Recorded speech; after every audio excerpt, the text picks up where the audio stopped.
एक सेकंड, मनोज सिंह काका जुड़े हैं, 2 ही मिनट मिले हैं, पर मनोज सिंह काका, बहुसंख्यकों के हिसाब से देश क्यों नहीं चलना चाहिए, इसमें गलत क्या है? देखिए, कल देश के सदन में संविधान पर चर्चा हुई और आपका जो सवाल है कि बहुसंख्यकों के हिसाब से देश क्यों नहीं चलना चाहिए, इस देश को जब हम 26 जनवरी 1949 को जब हम संविधान अंगीकृत आत्मार्पित किए और अधिनियमित किए, उसी दिन पूरे देश ने और समूचे राष्ट्र ने संकल्प लिया कि हम एक पंथ निरपेक्ष मुल्क होंगे, जिसमें सभी को, और संविधान के अनुच्छेद 25 से लेकर 28 में सभी को धर्म के उपासना की, धर्म के स्वतंत्रता की, उपासना की स्वतंत्रता दी गई।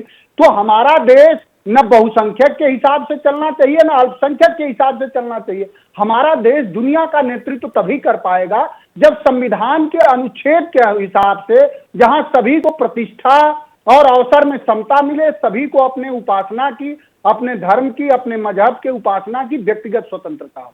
इसलिए कि अगर आप धर्म के आधार पे तो पाकिस्तान है ना, देखिए क्या हालात है, बांग्लादेश है ना, दुनिया में जो जो मुल्क धर्म के आधार पर हैं, उनकी आज आर्थिक और सामाजिक स्थिति क्या है आप देख रही हैं। हमारे यहाँ तो बहुलता में एकता, विविध, तो यही तो कह रहे हैं जस्टिस शेखर यादव, क्या कह रहे हैं? छोटा सा जवाब चाहूंगा, we totally run out of time. देश संविधान एक है तो कानून एक क्यों नहीं? देश में हलाला 3 तलाक नहीं चलने वाला, वो ये कह रहे हैं।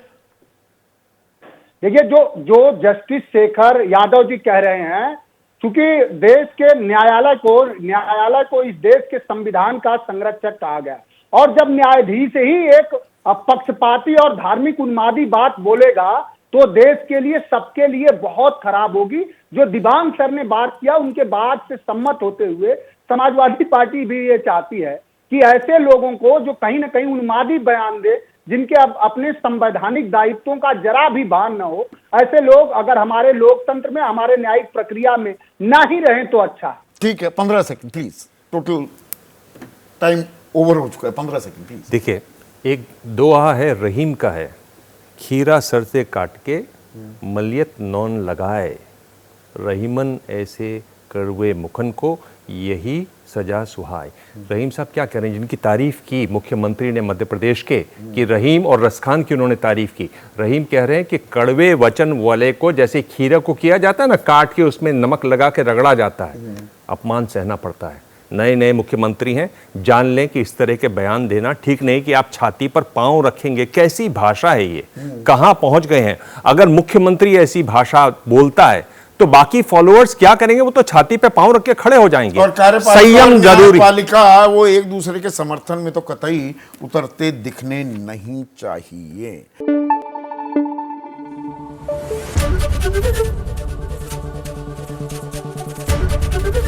एबीपी न्यूज आपको रखे आगे।